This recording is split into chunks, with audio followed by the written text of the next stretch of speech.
Ka ndodhur për momentin në Vlenë, si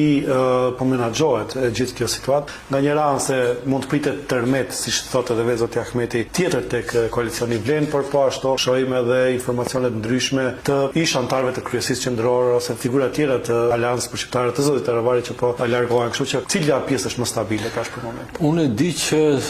zoti Ahmeti më shumë i flet në këtë rast nën vetdia se sa vetëdia, sepse ata kanë shpresuar që me largimin e zotit Taravari vërtet të shkaktohet një tërmet në Vlenë, por realisht atyre u ka plasur bomba në dorë për shkak se në Vlenë nuk ka pasur asnjë tërmet dhe atyre u ka dështuar kjo punë si projekt, nga se nuk është arritur efekti që ata e kanë menduar se do të bëjnë një përçarje të përmasave të mëdha që të shkaktojnë zhgënjim e dëshpërim tek votuesit e Vlenit. Për fat keq, zhgënjimi është shkaktuar vetëm tek